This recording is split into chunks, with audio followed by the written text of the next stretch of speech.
Hello class. Last lecture में हमने open channel flow और specially Chezy and Manning equation से रिलेटेड कुछ एग्जांपल्स देखी कि under different conditions how we can make use of the equation. उसके बाद हमने बात की बेस्ट हाइड्रोलिक क्रॉस सेक्शन, उसके ओवरऑल एक इक्वेशन क्या बनती है, further more based on some shape, let's say a rectangle, trapezium and a triangle. जो बेस्ट हाइड्रोलिक क्रॉस सेक्शन है वो क्या है, ठीक है, आपस में डायमेंशंस की का क्या रिलेशन है। आज हम रैपिडली वेरिंग फ्लोज और जो है हाइड्रोलिक जंप का कॉन्सेप्ट है इस पे बात करेंगे। रैपिडली वेरिंग फ्लोज हम किन्हें कहते हैं, जिनमें dy by dx is greater than 1, ठीक है। इसमें फ्लो बहुत तेजी से चेंज हो रहा है, जो डेप्थ है और जो x का रिलेशन है वो इस तरह का रिलेशन है एज गिवन हियर कि एकदम से फ्लूइड की डेप्थ जो है वो चेंज हो जाती है। इसकी अगर हम कॉन्टिन्यूटी इक्वेशन देखें तो that is dv by dx is equal to 0. So here we have a channel, ये वाटर है, आपके पास सरफेस होगी, उसके बॉटम सरफेस होगी। अब आपके पास this is v velocity and this is x direction. अगर आपकी डेप्थ चेंज हो रही है तो हमने बात किया था as per conservation of mass which is simply y1 v1 you can say and y2 v2। अगर y डेप्थ चेंज होगी तो वेलोसिटी भी चेंज होगी। So velocity along x direction हमारी चेंज हो रही है। so this is continuity equation. Now dv by dx is not equal to 0. हमें पता है continuity equation is dv by dx plus maybe dv by dy plus dv by dz is equal to 0. So it must be 0. So this here shows कि जब dv by dx non zero है तो velocity की variation किसी और dimension में भी है। तो it is not strictly a one dimensional phenomena, this rapidly varying flow, ठीक है।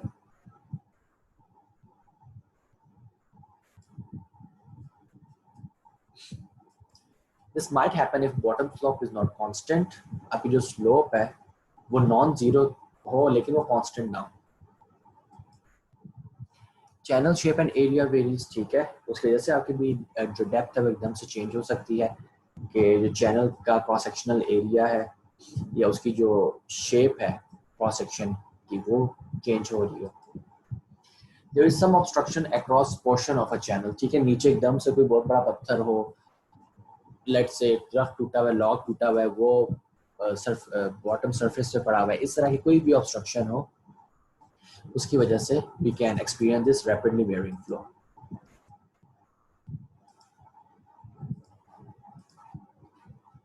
ठीक है, इसमें पे एक फॉर्म हमारे पास ये भी आ जाती है जिसमें dy by dx is approximately equal to 1। जो rapidly varying flows they are complex in reality, unsteady 3D phenomena, but can be simplified by considering 1D flow and using experimentally determined coefficients। जिस तरह हमने 1D flow को analyse किया था, हम इसको भी एनालाइज कर सकते हैं, बट कुछ हम assumptions ऐसी ले रहे होंगे जो कि गलत होंगी। तो उन assumptions को cater करने के लिए हम कुछ experimentally determined coefficients डाल सकते हैं। However, there are some cases which cannot be analyzed one dimensionally, जिस तरह की ये बात की यहाँ पे बात की गई है, जो आपके पास ब्रिज के कॉलम्स होते हैं, पियर्स होते हैं, ठीक है, उसके अराउंड जो फ्लो होता है you can see it is strictly non one dimensional. तो इस तरह के फ्लो को वन डायमेंशनल अज्यूम करके हम सॉल्व करने की कोशिश भी करेंगे तो we would get wrong results. Alright, आप देख सकते हैं कि इसमें यहाँ पे हॉर्सशू वॉर्टेक्स प्रोड्यूस हो रहे हैं और flow is strictly non one dimensional. Hydraulic jump का कॉन्सेप्ट है a sudden change discontinuity in depth of the fluid, ठीक है, फ्लूइड एकदम से जंप कर रहा है तो at a point its gradient is like infinity, ठीक है, स्ट्रिक्टली इंफिनिटी नहीं है बट फ्लूइड एकदम से अपनी डेप्थ को इंक्रीज कर रहा है। Always a step up never step down, इधर शो भी किया गया जो यहाँ पे एकदम से इसका जो डेप्थ इंक्रीज हो रही है, it is hydraulic jump. Provides a transition mechanism for super critical to sub critical flow. इसके through super critical flow sub critical होता है, is a result of lack of communication between sub and super critical flow. ठीक है, इसमें क्या होता है कि जो सुपर क्रिटिकल फ्लो आ रहा है उसने सब क्रिटिकल फ्लो में चेंज होना है, बेस्ड ऑन स्लोप चेंज हो रही है। पहले स्लोप ज्यादा थी तो फ्लूइड तेजी से आता, अब स्लोप कम हुई है तो फ्लूइड सुपर क्रिटिकल नहीं रह पाता, उसने सब क्रिटिकल होना है। अब ये फ्लो सुपर क्रिटिकल है, ये बहुत तेजी से आ रहा है, और ये सब क्रिटिकल है, ये स्लो है, ये बहुत ज्यादा फास्ट। और क्या नाम है, सुपर क्रिटिकल मींस कि इसकी जो स्पीड है ये स्पीड ऑफ प्रेशर वेव से ज्यादा है। तो ये जब इतनी तेजी से आ रहा है तो यहाँ से प्रेशर वेव जनरेट होके यहाँ अपस्ट्रीम ट्रेवल नहीं कर पाती। लेट्स से यहाँ पे फ्लो ने सब क्रिटिकल होना है, बट ये इंफॉर्मेशन पीछे ट्रेवल नहीं कर पा रही, क्यों? क्योंकि यहाँ पे जो स्पीड है वो सुपर क्रिटिकल है। तो फ्लूइड जब यहाँ पे पहुंचते हैं तो उसे पता चलता है यार आगे तो सब क्रिटिकल फ्लो है, तो उधर एकदम से फ्लूइड इकट्ठा हो जाता है, इसलिए ये एक जंप आ जाती है। ठीक है, it is very similar to a shock wave. जिस तरह हम कंप्रेसिबिलिटी की बात करते रहे हैं कि पिछले मॉलिक्यूल्स को पता ही चलता आगे क्या हो रहा है, तो पीछे मॉलिक्यूल तेजी से आ रहे हैं, उन्हें एकदम से पता चलता है आगे तो फ्लूइड स्लो हो चुका है, तो दे स्टार्ट एक्यूमुलेटिंग। अब क्योंकि ये कंप्रेसिबल फ्लूइड है तो इसकी डेंसिटी तो चेंज नहीं हो सकती, ये क्या करता है, ये एक्यूमुलेट होता है, तो ये क्या, ये जंप कर जाता है instead of increasing its density because it is incompressible.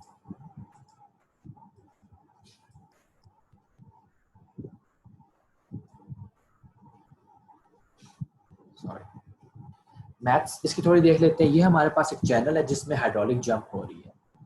अब जहाँ पे हाइड्रोलिक जंप हो रही है, ये phenomena is highly 3D and unsteady, it has losses, जो कि आपको यहाँ पे शो किया गया कि यहाँ पे एनर्जी लाइन ये थी और यहाँ पे हेड लॉस होके एनर्जी लाइन नीचे आ चुकी है, एनर्जी कम हो चुकी है। ऑलराइट, ये हमारा कंट्रोल वॉल्यूम है, this is section 1, this is section 2। ये हमने वेलोसिटी प्रोफाइल्स बना दी हैं, ये हमने डेप्थ बता दी है, ये फ्लो रेट क्यू डिनोट करें, F1 and F2 are pressure forces on either ends. Assumption horizontal rectangular channel of uniform cross section, इसमें हम assume कर रहे हैं कि जो चैनल है वो horizontal है, rectangular है और उसका क्रॉस सेक्शन यूनिफॉर्म है।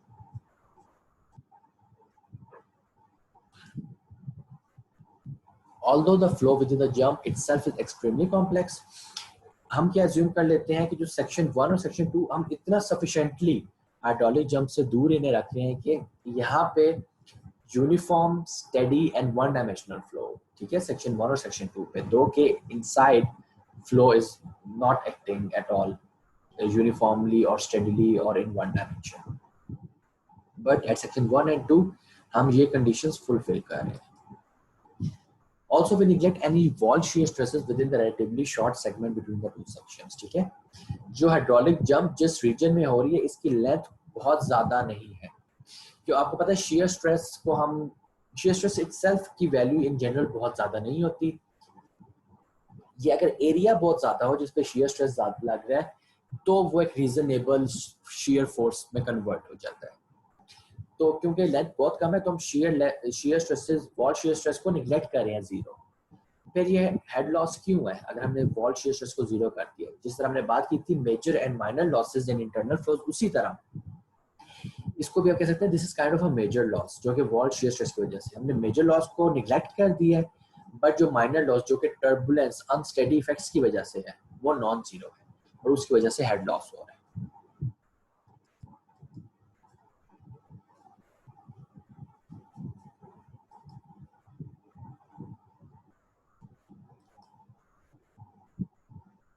So, इस पे x मोमेंटम इक्वेशन लगा रहे हैं which is simply summation of forces is equal to rate of change of momentum। Force हमारे पास F1 और F2 है, हॉरिजॉन्टल हमने कर लिया है तो वेट की वजह से जो है उसको हमने निगलेक्ट कर दिया है, विस्कस फोर्स भी हमने निगलेक्ट कर दिया क्योंकि हमने shear stress को जीरो कर दिया है। ठीक है, जो यहाँ पे लग रहा है, जो बाउंड्री पे लग रहा है। ठीक है, कंट्रोल वॉल्यूम के अंदर क्या हो रहा है आपको पता है, हम उसको उस तरह कंसिडर नहीं करते।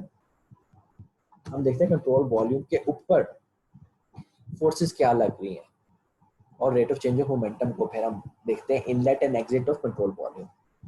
तो अंदर विस्कस इफेक्ट है, इसकी वजह से यहाँ पे शीयरिंग भी काफी हो रही है, बट वो इनसाइड द कंट्रोल वॉल्यूम हो रहा है। हम सिर्फ बाउंड्री फोर्सेस देखते हैं, तो that is F1 minus F2, no shear stress। तो हमने यहाँ पे विस्कस फोर्स उसको नेग्लेक्ट कर दिया for simplification. is equal to rate of change of momentum, which is m dot v। m dot को मैं रो q लिख सकता हूँ, where q is volume flow rate। m dot delta v, it's not v, all right, it is delta v, so it is v2 minus v1, and then q, my volume flow rate को मैं क्या लिख सकता हूँ, simply v1 into cross sectional area, which is y1 multiplied by b। b क्या है इस chapter में थ्रू आउट आपने देखे, हम थिकनेस के लिए जो टर्म यूज करें दैट इज b।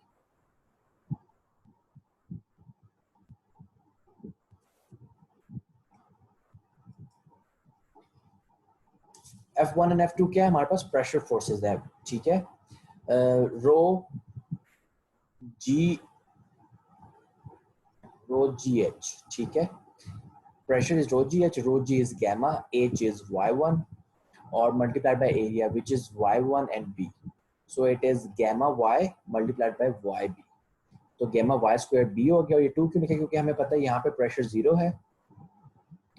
ये हमने पहले भी डिस्कस किया था कि यहाँ पे प्रेशर 0 है और प्रेशर यूं बढ़ता जाता है क्योंकि प्रेशर लीनियरली वेरी कर रहा है, तो हम सिंपल उसकी एवरेज वैल्यू ले सकते हैं जो कि यहाँ पे 0 है और यहाँ पे गैमा y1 है प्रेशर की वैल्यू, तो उसकी एवरेज इज गैमा y1/2, तो ये 2 वहां से आया।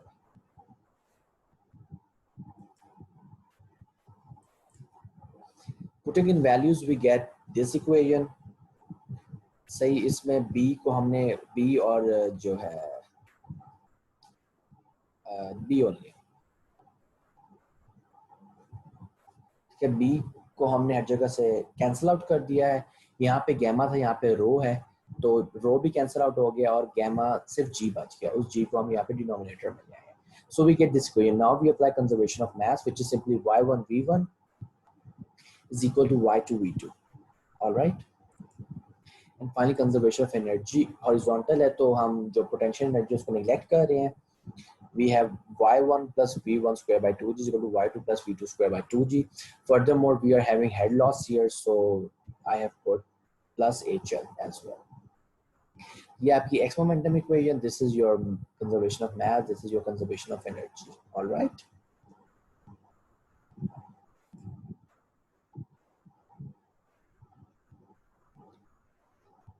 इन तीन इक्वेशंस आप देख सकते हैं, क्योंकि यहाँ पे y स्क्वायर्ड आ रहा है, तो इस ये जो इक्वेशन सेट ऑफ इक्वेशन है इसके दो सॉल्यूशंस है, दो रूल्स हैं।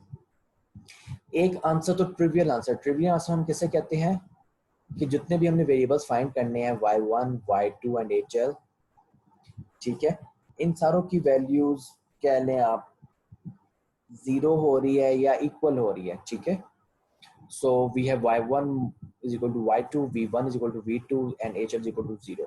तो सारी इक्वेशन 0 होके एक दूसरे को सॉल्व कर रही है, बट हमें से कोई मीनिंगफुल इंफॉर्मेशन नहीं मिली। जो इसका नॉन ट्रिवियल सॉल्यूशन है that is important for us, ठीक है।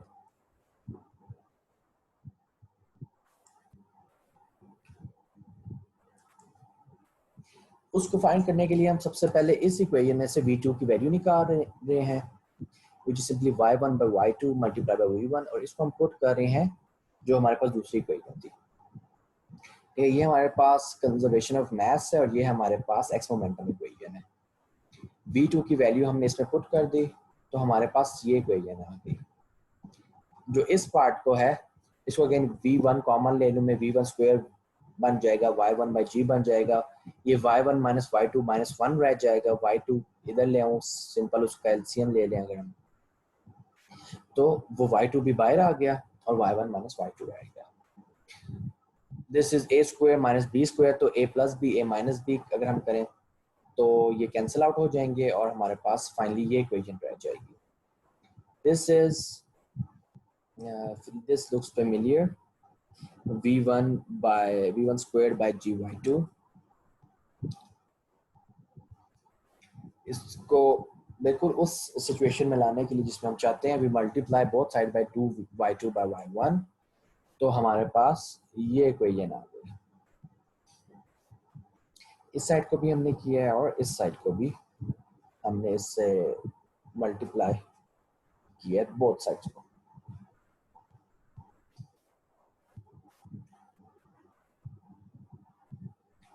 एंड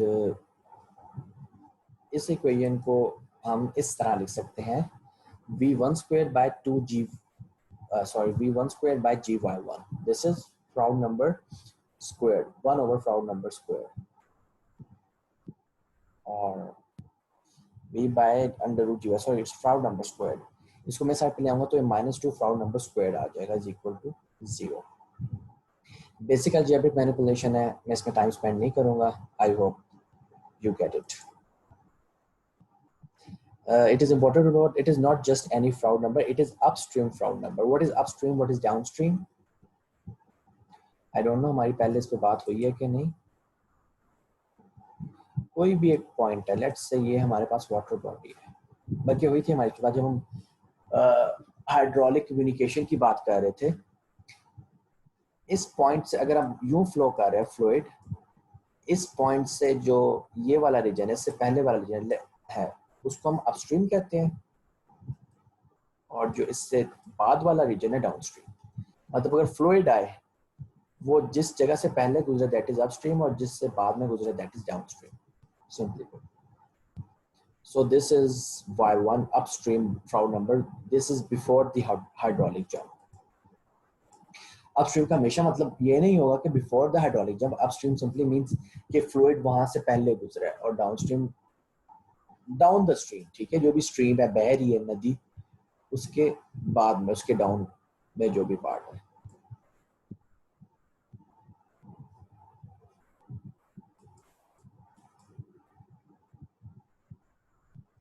और यूजिंग क्वाड्रेटिक एक फार्मूला, हमें एक क्वाड्रेटिक इक्वेशन मिल चुकी है y2 by y1 की, उसको क्वाड्रेटिक इक्वेशन के थ्रू लिखें तो हमारे पास ये फॉर्म आ जाती है। अगर ये चीज़ भी नेगेटिव होगी तो हमें इसका नेगेटिव आंसर मिलेगा, which doesn't make sense, so we ignore that. So हमारे पास सिर्फ यही पॉसिबिलिटी रह जाती है। Combining above equation with this equation we get this, के हाइड्रोलिक लॉस की variation with respect by y1 divided by y1 के लिए ये इक्वेशन है, और दूसरी ये इक्वेशन है। ये बिल्कुल स्ट्रेट फॉरवर्ड नहीं निकलती, थोड़ी अलजेब्रिक मैनिपुलेशन चाहिए, but again we won't go into that. आप लोग मैट्रिक एफएससी में बहुत ये काम कर चुके हैं। अभी हमारा मकसद है इक्वेशन ड्राइव करना, उसमें हमने assumptions क्या यूज किए हैं उसको समझना, ताकि हमें पता हो वो इक्वेशन कब कब लग सकती है, एंड फाइनली उस इक्वेशन को यूज करना। Hydraulic jump but not hydraulic drop. हमने कहा कि हाइड्रोलिक जंप होती है, यानी फ्लूइड हमेशा अपनी डेप्थ इंक्रीज करता है डिसकंटिन्यूअस, इन अ डिसकंटिन्यूअस मैनर, और कभी भी अपनी डेप्थ एकदम से डिक्रीज नहीं करता। व्हाई? Let's see. हमारे पास ये दो इक्वेशंस हैं, इनको अगर आप प्लॉट करें तो आपके पास ये दो कर्व्स आएंगे। इसमें से फ्राउड नंबर को आप वेरी करें तो आपके पास y2 by y1 का ये कर्व आएगा। इसमें अगर आप y2 को फ्राउड नंबर को वेरी करें, ठीक है, इसको हम रीअरेंज करें for HL and y1 for a given y1 and y2, तो हमारे पास ये प्लॉट बनता है। सही है। नाउ आप देख सकते हैं कि y2 and y1 must let's take it this way, HL by y1 should always be positive। Head loss positive होना चाहिए। हेड लॉस नेगेटिव का क्या मतलब है कि एनर्जी जनरेट हुई है। हेड लॉस नेगेटिव, पॉजिटिव का क्या मतलब है कि एनर्जी हमने लूज किया है। तो we can never generate energy without a source. इसमें हमारे पास कोई सोर्स नहीं है, तो एनर्जी जनरेट नहीं हो सकती। तो head loss should always be positive. अगर आप ये ग्राफ देखेंगे तो HL by y1 positive, zero से ऊपर कब जा रहा है? जब फ्राउड नंबर 1 से ज्यादा है, and Froude number should be 1। जब फ्राउड नंबर 1 होगा तो अगर आप इस ग्राफ को देखें, ये फ्राउड नंबर 1 की लाइन है। ये अगर हमने फ्राउड नंबर को 1 से ज्यादा रखना है तो हमने y2 by y1 को भी 1 से ज्यादा रखना है. दिस शोज कि हमेशा डेप्थ इंक्रीज होगी, y2 y1 से बड़ा होगा. और this cannot happen because this means, अगर hydraulic drop means that will be generating energy which is not possible at all. And furthermore इससे हमें ये भी पता चल जाएगा अगर हाइड्रोलिक जंप हमें अचीव करनी है तो Froude number 1 should always be greater than 1, which means कि हमारे पास इनिशियली फ्लो हमेशा सुपर क्रिटिकल होगा फॉर हाइड्रोलिक जंप. सब क्रिटिकल फ्लो में हाइड्रोलिक जंप नहीं होगी कि through hydraulic jump flow sub critical से सुपर क्रिटिकल हो, नहीं. हाइड्रोलिक जंप के थ्रू हमेशा फ्लो सुपर क्रिटिकल से सब क्रिटिकल होगा. और क्योंकि हमने इस पे initially constant cross section assume किया था, तो इससे भी आप देख सकते हैं जब भी फ्लो सुपर क्रिटिकल से सब क्रिटिकल होगा तो हमेशा y1 इंक्रीज करेगा to conserve gas.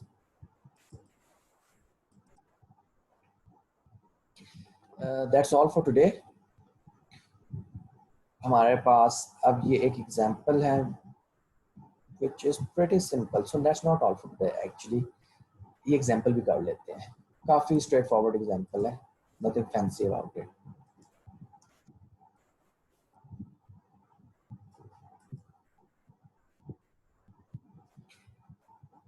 Actually, you know what? Example हम next lecture में देखेंगे. So, if you have any question, you are free to ask. I'll upload it and see you in the next lecture.